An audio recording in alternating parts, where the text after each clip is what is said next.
Are you ready to blog and now you want to know how often do you need to publish and what the heck are you supposed to write about?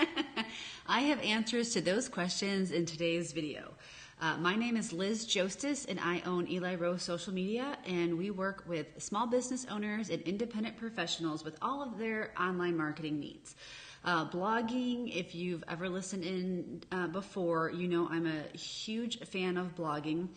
I can't think of a business who can't think of some good things to blog about, and I don't think that blogging is nearly as complicated or overwhelming or even time consuming as basically I think blogging gets a bad rap.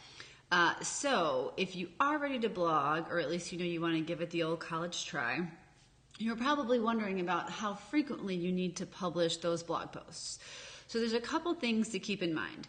Consistency in publishing is key. So if you're all geared up right now and you're dedicated to blog and you want to get to writing and you're all gung-ho, or maybe you have some people on your team who you know you can count on to write also, you don't want to just like come raring out of the gate and publish, 3 times a week, every week, or even more than that, and then just slowly start dropping off.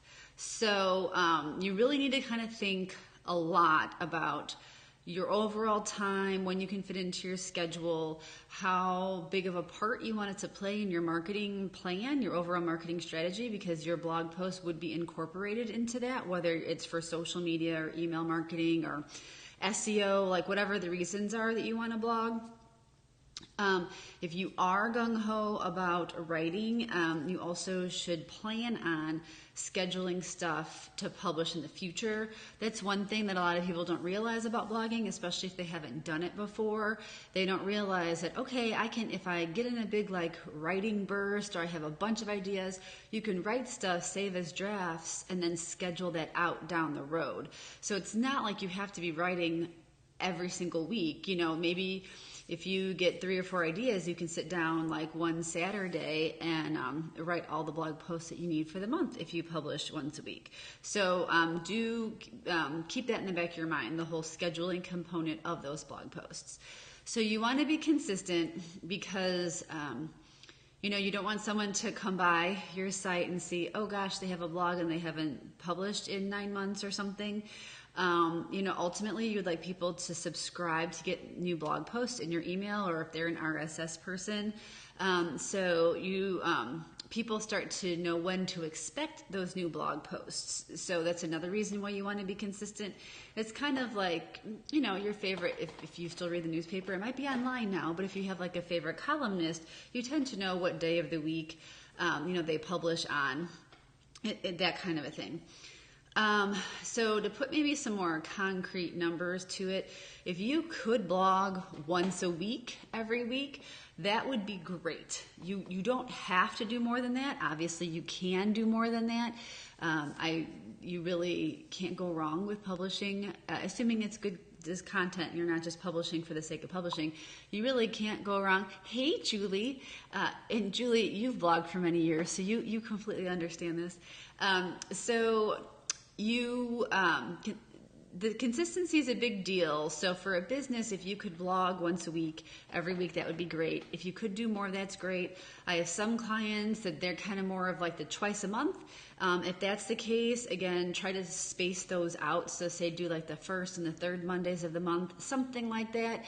I feel like obviously you wouldn't get the same momentum if, from just blogging twice a month, but at least at that point too, if people are subscribing to you, they're not completely forgetting about you. Hey, Amanda, another blogger. All my blog friends are jumping on now. They still, it's not like, oh, I subscribed to your new blog post and then, 7 months goes by and who's that person again? So at least if you're still doing it twice a month and they're kind of evenly spaced, that's still enough. But kind of once you get to that once a month frequency, it really starts kind of dying off too, because you can have someone stopping by your website and thinking like, oh gosh, it's almost been a month since their last blog post, and that doesn't really look super awesome.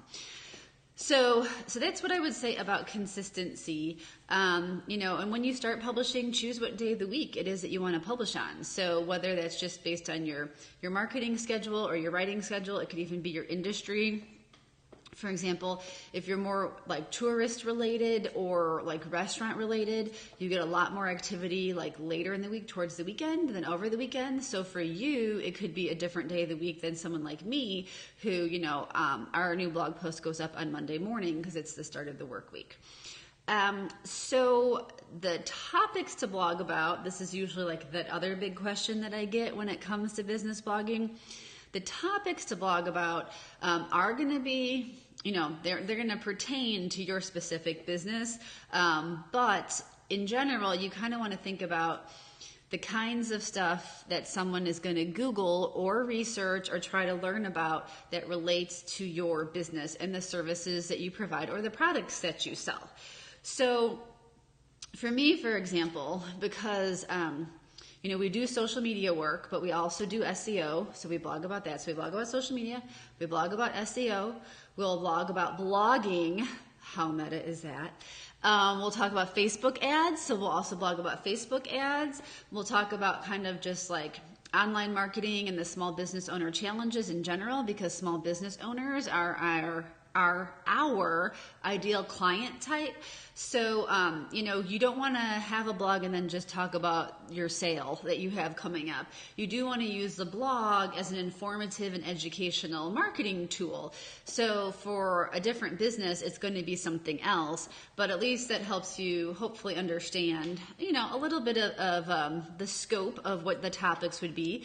If there's a specific industry that you're in and you want help for some blog topics, please just go ahead and leave some comments and I can follow up with that, even if it's later on. So those would be the two big things of today's video. How often you want to publish, and then to give you some ideas of topics to blog about. You want to be interesting. You don't want to be like just a one trick pony. You don't want to just be talking about the same thing all the time. So your blog does need to be a little bit diverse. So I always I tell clients, think about who your ideal customer type is and those things that are relevant to them and them as they pertain to your business and would be shopping with you. And that's really where to start with all that. When in doubt, you can just start with your 10 most frequently asked questions. FAQs are a great jumping off point for blogging because every business, no matter who you are, have at least a couple handfuls of questions that you regularly get from customers over and over and over. And that's the kind of stuff people are Googling, because ultimately you're using your blog post to garner more traffic on Google and get that web traffic back to your site. So that's the big end game with everything blogging.